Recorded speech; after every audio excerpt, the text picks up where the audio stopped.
Welcome to the channel. तो चलिए देखते हैं आज की जीएफजी की प्रॉब्लम ऑफ द डे। बहुत ही इजी प्रॉब्लम है। हाउ मेनी एक्स, तुम्हारी कितनी एक्स रह चुकी हैं गाइस। सिंपल सा ये पूछ रहा है यार, बता दो। जिसकी जीरो है, एक है, दो है, या किसी का खाता भी खुला ही नहीं है।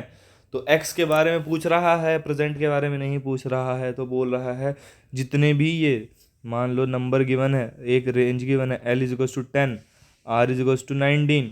ठीक है, मान लो तुम्हारे 10 से 19 साल की उम्र में, यानी जब तुम 11 के थे या 12 के थे या 13 14 15 16 17 या 18 के थे, इतनी उम्र के बीच तुम्हारी कितनी एक्स रह चुकी हैं। अगर एक्स की वैल्यू क्या दे रहा है, वो 1 रह रहा है, यानी यहाँ पर 1 कितनी बार है, 2।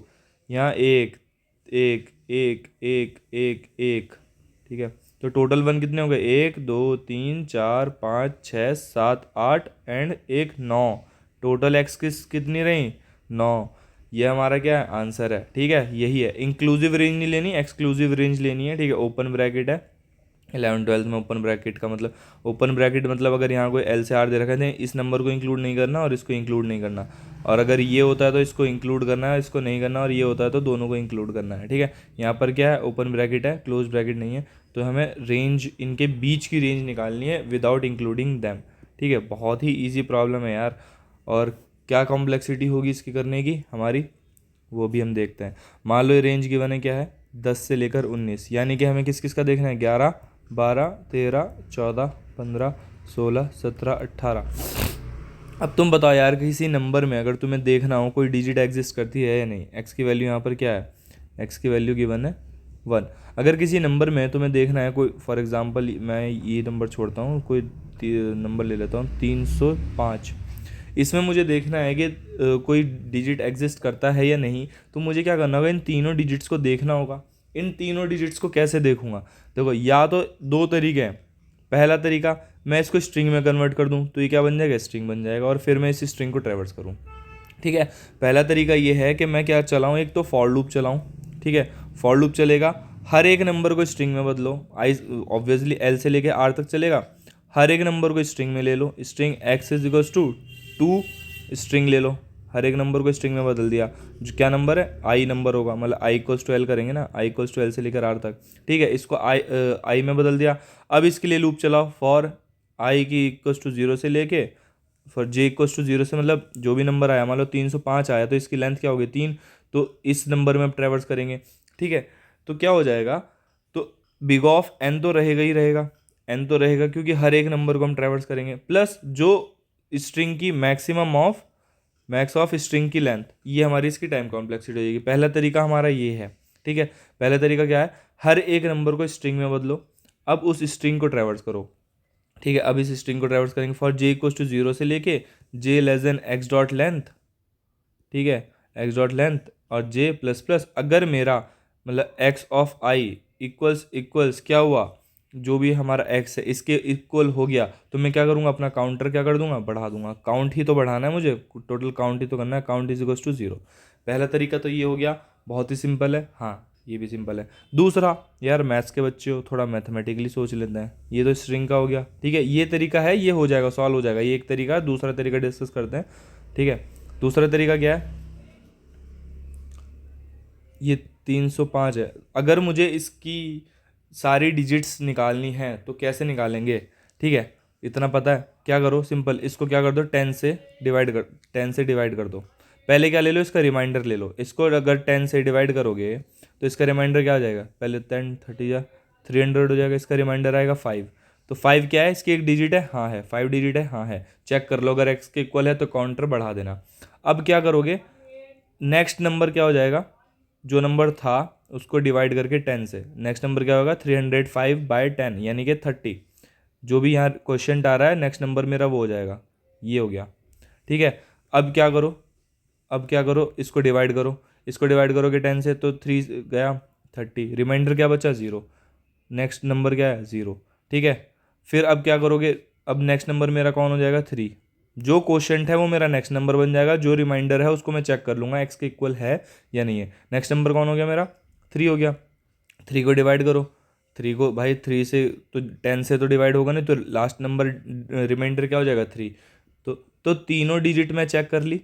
ठीक है। 305 को मैंने 3 आइट्रेशन में कन्वर्ट करके तीनों डिजिट्स चेक कर ली। तो इसकी कॉम्प्लेक्सिटी क्या होती है, log n। और सारे नंबर्स को चेक करना है तो n log n। ये इसकी क्या हो जाएगी, टाइम कॉम्प्लेक्सिटी। और इसी टाइम कॉम्प्लेक्सिटी में हमें इसे करना है विदाउट एनी स्पेस, हम इसको कर रहे हैं। ठीक है, तो चलो अब देखते हैं क्या करना है। इसका नॉर्मल सूडो कोड यहाँ पर लिख लेते हैं। क्या हो जाएगा, for i is equals to L plus one, क्योंकि l को इंक्लूड नहीं करना है। i लेस देन r तक चलेगा और i प्लस प्लस। ठीक है, अब एक टेम्परेरी नंबर ले लूँगा मैं, temp is equals to i। ठीक है, टेम्प इज इक्वल्स टू क्या हो जाएगा मेरा, i हो जाएगा। अब क्या करूँगा, अब वाइल जब तक मेरा टेम्प है, ठीक है, जब तक मेरा टेम्प है तब तक क्या करूँगा, टेम्प रिमाइंडर क्या हो जाएगा, इंट रिमाइंडर ले लो एक, reminder is equals to temp mod 10। देखो 305 था, इसको मॉड 10 करेंगे तो ये 30 जाएगा और ये 300, ये 5। तो मॉड का मतलब होता है रिमाइंडर, टेम्प मॉड 10 आ जाएगा रिमाइंडर। मैं चेक करूँगा if reminder is equals to X. अगर मेरा रिमाइंडर एक्स के इक्वल हुआ, मतलब इस नंबर में वो डिजिट है, तो मैं क्या कर दूंगा, अपने काउंट को इंक्रीमेंट कर दूंगा, सिंपल। और मेरा अब टेम्प क्या हो जाएगा, temp is equals to temp by 10। ठीक है, अब मेरा नया नंबर क्या हो जाएगा, temp is equals to temp by 10। जो क्वेश्चन है वो मेरा नया नंबर हो जाएगा। तो क्वेश्चन क्या है, 30 है, तो 30 मेरा नया नंबर हो गया। ये फिर से जाएगा। ठीक है, अब मेरा क्वेश्चन चेंज होगा, ये 30 है, अब ये यहाँ पर टेम्प की जगह क्या आएगा, 305 था पहले, अब 30 जाएगा। तो 30 ट्रू है, हाँ है, मतलब 30 जीरो नहीं है, हाँ है। तो ये चलेगा आगे। अब ये इसको डिवाइड करेगा, 3 × 30 जाएगा, जीरो रिमाइंडर आएगा, जीरो से चेक करेगा एक्स के इक्वल है या नहीं। फिर temp is goes to temp by 10। Temp by 10 क्या है, मतलब क्वेश्चन क्या है, 3 हो गया। तो नेक्स्ट नंबर क्या हो जाएगा, ये नेक्स्ट नंबर हो जाएगा मेरा 3। क्या अभी ट्रू है, हाँ है। तो अब रिमाइंडर क्या आ जाएगा, अब 0 टाइम्स जाएगा, तो अब रिमाइंडर क्या आ जाएगा, 3 आ जाएगा। 3 से चेक करेगा, अब नंबर क्या हो जाएगा, 0। तो अब ट्रू नहीं है, तो अब ये खत्म हो जाएगा। तो मतलब मैंने सारी डिजिट्स एक नंबर की चेक कर ली, हाँ कर ली। लास्ट पे क्या कर दो, रिटर्न काउंट रिटर्न कर दो। यही इसका तरीका है, यही इसका आंसर है और यही इसका सोल्यूशन है। जो भी है अच्छे से देख लो, अगर नहीं समझ आया तो एक बार आप खुद से एक बार इसको ट्राई रन करना कि हर एक नंबर को उठाया। फॉर एग्जांपल मैंने 11 को उठाता हूँ, मैं 11 में दो दो काउंट होने चाहिए मेरे, ठीक है। तो 10 से डिवाइड करा, तो 10 से डिवाइड 10 वन ज़ा 10, 1 1 इक्वल्स हो एक्स होगा, तो काउंट मेरा 1 हो जाएगा अब। ठीक है, अब नया नंबर मेरा कौन होगा, 1, क्योंकि जो क्वेश्चन था वो मेरा नंबर 1 हो गया। तो इसका रिमाइंडर क्या आएगा, 1 1 इक्वल्स 1 है, हाँ, तो काउंट मेरा इंक्रीमेंट हो गया।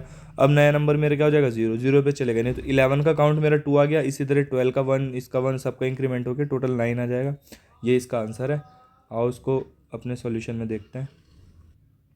यहाँ पर देखो अपना क्या लिया, count is equals to 0, i equals to L plus 1 से लेकर, एक मिनट, आई इज इक्वल्स टू 1 से लेकर आई लेस देन आर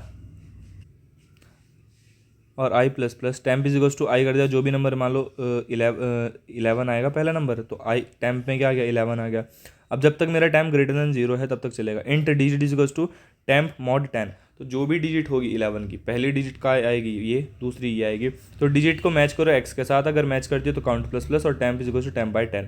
तो इसी ये हर एक नंबर के लिए चलेगा। फॉर लूप चल रहा है तो big of N, while loop चल रहा है यहाँ पर तो इसका लॉग एन, तो एन लॉग एन इसकी टाइम कॉम्प्लेक्सिटी हो गई। और लास्ट में रिटर्न कर देंगे काउंट, इसको करते हैं सबमिट।